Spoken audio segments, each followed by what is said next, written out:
Okey, kembali lagi bersama kami dalam Assalamualaikum. Selesai dengan segmen Si Comel Ku Sayang. Okey, orang kata dah nak menjelang musim haji ni kan. Jadi kita akan berkongsi bersama dengan anda laporan khas haji, di mana kalau kita tengok sekarang ni ramai petugas-petugas haji yang banyak melakukan tanggungjawab untuk membantu jemaah-jemaah haji, sebab kita ni kadang-kadang terlupa juga jasa-jasa yang dimainkan oleh petugas-petugas haji. Dan hari ini kita akan kongsikan seorang petugas yang pun berkhidmat sebagai petugas haji selama 40 tahun. Dan alhamdulillah beliau juga telah pun mengerjakan haji sebanyak 20 kali dan pasti banyak pengalaman yang akan dikongsikan kepada anda. Sekejap lagi kita akan kongsikan apakah antara pengalaman-pengalaman menarik yang beliau alami ketika di Tanah Suci Mekah. Jadi jom sama-sama kita saksikan. Ya, saksikan. Haji merupakan ibadah wajib bagi mereka yang mampu. Setiap orang pasti punya cita-cita untuk menjejakkan kaki ke Tanah Suci. Ada orang, ada harta, kaya, ada duit, tetapi apabila belum sampai masanya, tetap mereka tidak mahu pergi juga. Ada orang, ada masa, tetapi tidak ada duit. Manakala ada orang, ada harta, ada kekayaan, ada masa, namun badannya tidak berupaya. Makanya dalam hal-hal ini, apabila seorang Muslim itu melengkapi, ada kekayaannya, ada cukup masanya, ada tubuh badan yang sihat, kemudian aman dalam perjalanan pergi dan baliknya, berpuasa ia, maka apabila disuruh Allah Ta'ala itu, maka sampailah kepadanya yang dikatakan rezeki menunaikan haji. Namun, setinggi mana cita-cita kita, sekuat mana usaha kita, semuanya berlaku dengan izinnya.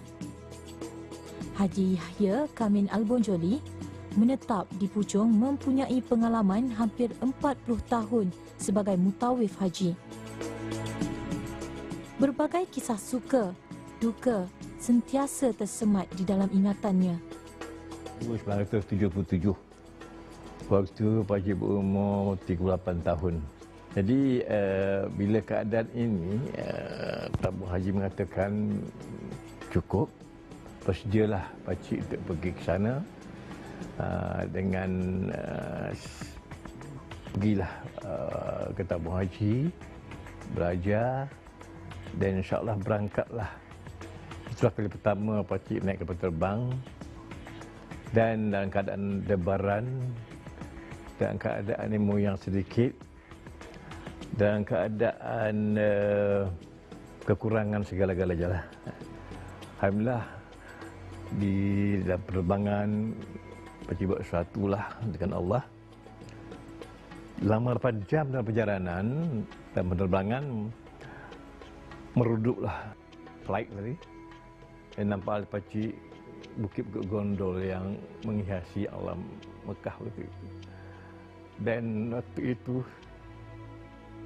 menetes air mata. Menetes air mata waktu itu dalam usul tua.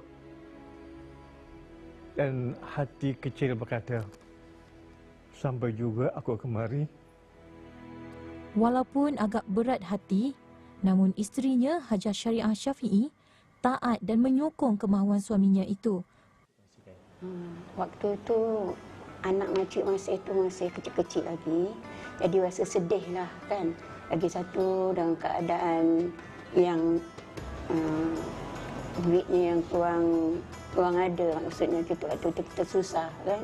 Jadi anak-anak baik kecil-kecil, jadi makcik rasa terharu jugalah pasal suami nak pergi, terpaksa jugalah kita bagi dia.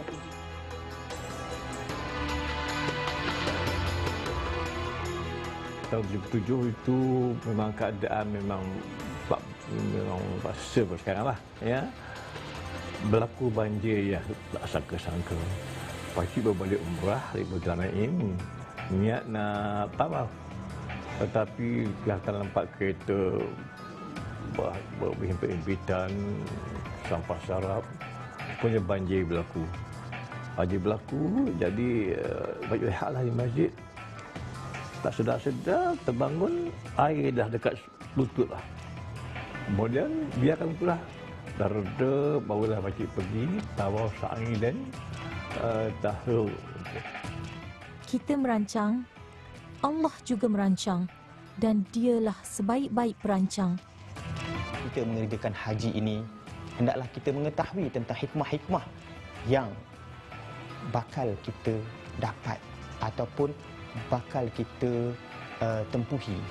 Kita tidak boleh mengerjakan haji hanya kerana kita cakap melengkapkan rukun Islam.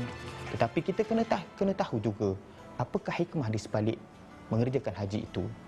Jadi yang awal-awal sekali ialah apabila seseorang itu sudah terpanggil untuk mengerjakan haji, maka lengkaplah ia bergelar seorang Muslim kerana melengkapkan rukun Islam yang kelima. Dan yang kedua pula, perlulah kita ketahui bahawa manusia ini sebenarnya sama saja di sisi Allah Subhanahu Wa Taala, terkecuali ia bertakwa. Maka inilah yang akan menjadikan satu titik perbezaan antara seorang Muslim dengan Muslim yang lain. Apabila kita mengerjakan haji, kita sama saja. Pakaiannya berwarna putih. Di mana kita berada, di situlah juga orang lain berada.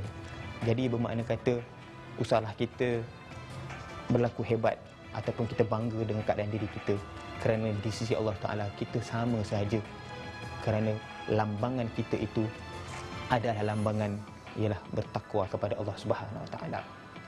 Sama-sama kita doakan semoga jemaah haji pada tahun ini memperoleh haji yang mabrur. Amin ya rabbal alamin. InsyaAllah semoga semuanya berjalan dengan lancar, dipermudahkan segala urusan. Dan juga dengan petugas-petugas haji juga dipermudahkan untuk memberi layanan yang baik. Sebab tugas anda ni hanya Allah yang tahu. Memang berlipat kali ganda yang Allah berikan kepada anda. Di samping itu dapat juga berkali-kali berpeluang untuk mengerjakan haji bersama dengan jemaah-jemaah yang lain kan. Dan sebenarnya tugas petugas haji ini sangat besar sebab untuk menjaga, di samping mereka juga nak mengerjakan haji tapi perlu juga menjaga orang yang di sekeliling mereka dan sebagainya. Jadi sebenarnya tanggungjawab mereka besar. Bukan di dunia saja tapi malah di akhiratnya pahalanya lebih berlipat ganda insya-Allah. Itu janji Allah insya-Allah. Ya, dan juga kita saksikan tadi dengan Tuan Haji Yahya tadi. Semoga apa yang anda sumbangkan kepada jemaah-jemaah haji selama 40 tahun berpengalaman dalam membantu jemaah haji itu diberkati oleh Allah. Dan juga jasa tu bukannya terhenti di situ, membantu pula anak beliau untuk bagaimana meneruskan perjuangan dia untuk membantu lagi jemaah-jemaah haji dengan lebih baik. InsyaAllah kita sama-sama mencontohi apa yang dilakukan oleh beliau dan juga kita mendapat keberkatan. Dan juga kepada anda yang bakal mengerjakan haji, selamat mengerjakan haji dan juga melakukan ibadah sebaik mungkin. InsyaAllah. Moga kita sama-sama memperbetulkan niat kita untuk ke haji, bersiap sedia dengan persediaan kita, persiapan dari segi fizikal dan juga mental insya-Allah. Dan juga moga anda semua mendapat haji yang mabrur insya-Allah. Amin ya rabbal alamin.